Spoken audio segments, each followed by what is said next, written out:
Hi guys, welcome back to another video. So today we're going to speak about a student of mine called Nav, who you should see the interview from right here, who has 3 properties right now. And what we're going to speak about is what I told him to help him triple his portfolio, because what happened was when he first came to us, he didn't know what he knew that he wanted to do property, but he didn't know how to get started, and he also didn't have the right, he wasn't confident about his research, he wasn't confident about how to pitch, he wasn't confident about any of those things, right?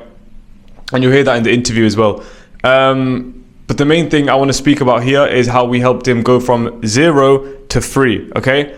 Initially, going from 0 to 1, the journey was quite simple. We had to teach him how to pitch. We had to give him the confidence by pretending pitching with him, which is what we do with every one of our students. We had to give him the relevant scripts, give him the relevant contracts.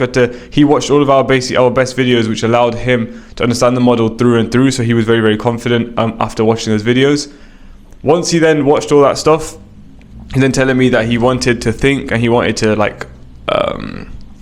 he wanted to like study more, he wanted to analyze more, he didn't feel ready. And that's obviously when the first crucial bit of advice came out. So firstly, I told him that you're never going to be ready. That's the truth of it. You're never going to feel ready. You're never going to feel like you know enough to get started. The only time, genuinely, your confidence 10x's when you do this is when you go there and you have a landlord absolutely like shit on you. Like you have a landlord tell you don't know what you're doing this, you get a landlord who's very negative, right? And that weirdly builds your confidence, because yes, it's a negative situation, but if you focus on the positives in that situation, you called him, certain bits of the pitch that you weren't confident about actually went well. Yes, you got a no, but at least you got the pitch out there. At the end of the day, what you can't control in this world is outputs. Your input is what you can control, right? It's very simple. You should only ever focus on and be worried about or be scared about or be stressed about or be focusing all of your energy on what your inputs are. Because your outputs, they can't be controlled. There's so many factors in the world that will affect your outputs, okay? But your inputs are most definitely in your control. And what he then did, once he started pitching after I told him you need to start, literally we were on a call and I told him right now you need to start pitching. Call a landlord right now. I don't care if it's a good property, I don't care if it's a bad property. Procrastinating is such a bad skill. Like when I say skill, it is a skill. Procrastinating is a skill. Everything you have is either a good skill or a bad skill. Procrastinating is a bad skill which people have. It's like a bad habit. People like to put off work by procrastinating. Like with this video right here, I could have done more research. I could have got all the screenshots. I could have done that, but I remember the conversation. It wasn't long ago. So I'm now here filming the video. No procrastination, because I know it will help you guys. And because it's helped a real person with a real situation, I know that it's relatable to a lot of you. So step number 1, please stop procrastinating. If you think you need to research more, if you think you need to learn more, if you think you need to wait for a certain time in the market, if you think any of those things, you're wrong. You're most definitely wrong. And that's coming from someone like myself who's scaled up, and that's also coming from someone who's helped people scale up. So I know for a fact, if you think research is like the way that you're gonna get ahead of people, I promise you it's not going. You're just gonna waste time. You're literally just wasting time, and we don't have much time. Like you don't have a lot of time. That's the truth of it. There's a lot of people in this market, especially people that I'm helping, that are going for it. You know what I mean? And all those properties that could be yours are being taken by them. That's not to say that the market is saturated, but it's just to say that I'm trying to understand, make you understand the urgency of like you taking action. These properties are being taken by other people. They could be yours, and by could be yours, I mean they could be in your portfolio. They could be earning you money, but because you're not taking action, you're allowing other people to take it. So if you are competitive, I'm competitive. So I like to see it that way, right? Right now in this business, I obviously take on units, but I'm also taking on clients, helping people start, helping people scale. Every single time I see someone sign up another client, for me, I'm thinking that could be my client, because I know I'm the best teacher. I know me and my brother have the best support system, have the best advice. We give our time, we give our energy, we help clients in the best possible way, and you can literally see that down below.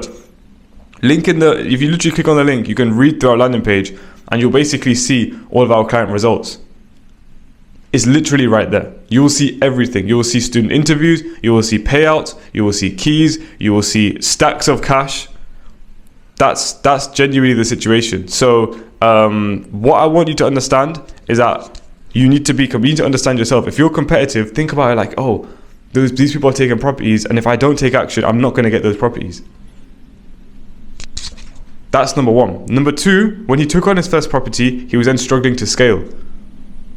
And what I mean by this is he was calling, and he wasn't getting anywhere, because like Yes, he got that first property. He got it just organically, normal, through open rent, found a landlord, whatever. And then when he's looking at number 2 and number 3, because he's on 3 now, he was struggling to scale. And the issue there was, this was the issue. Now this is lesson number 2. He was only looking at specific postcodes in his investment area. If you watch the video, you'll know his investment area is, okay? Watch his interview.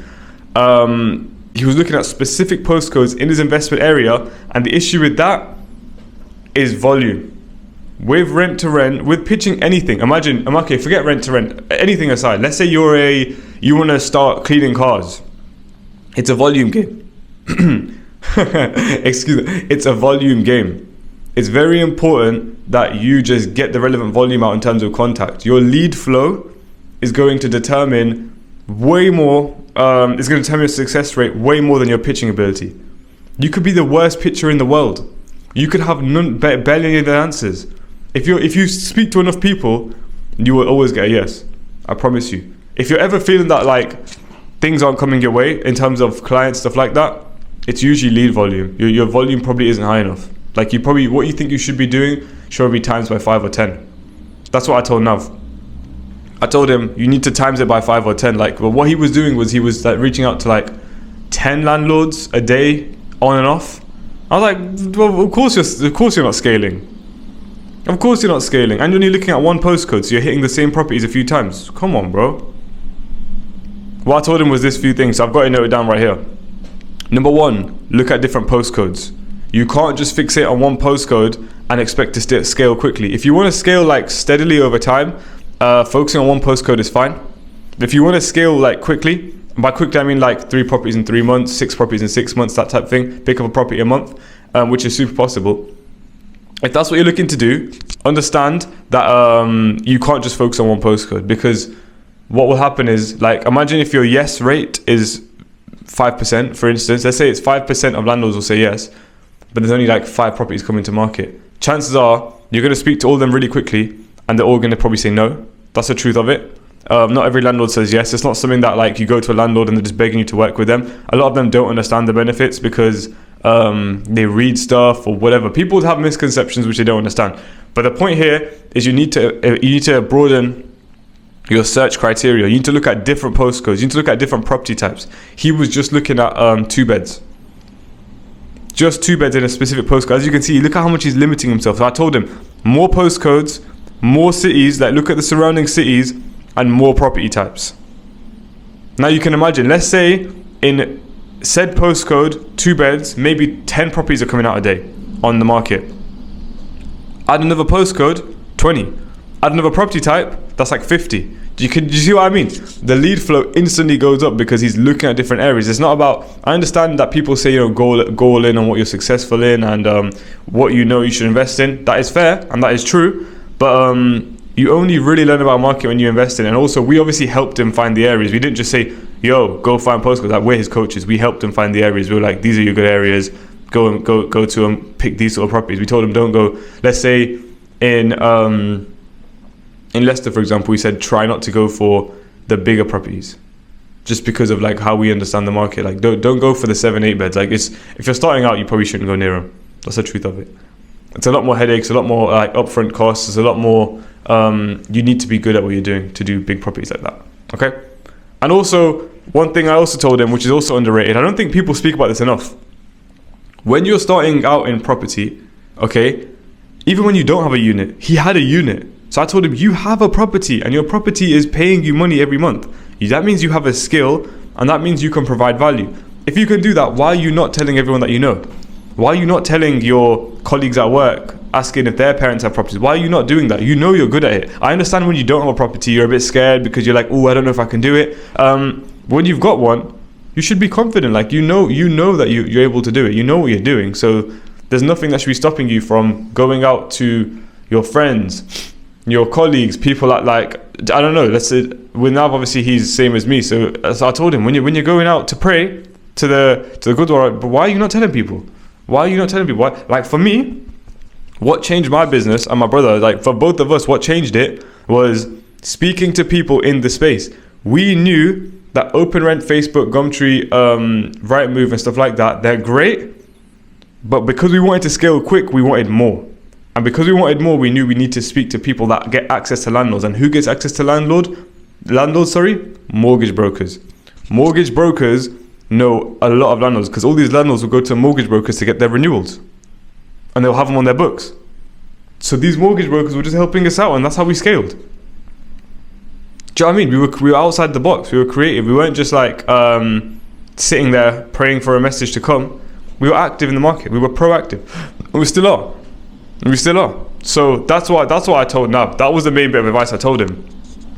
Those two things. Number one, please don't procrastinate. You're literally allowing other people to take properties which should be yours. And number two, please don't be specific on your postcode. Broaden your horizons. Look at other places if you want to scale quick. And now he's got 3. So I guess I was right. The last thing I do want to say is, if you are interested in obviously getting coaching or anything like that, by all means you can click the link in the bio down below.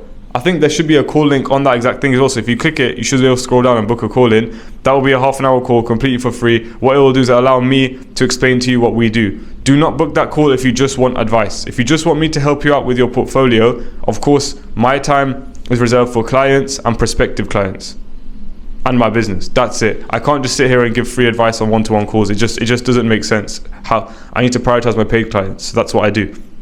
If you're interested in becoming a paid client, by all means, click the link in the bio. You can read through it, see what we do, see how we do it, and book a call in. I'd love to have a chat to you to see if I can help you with your journey. Just take care.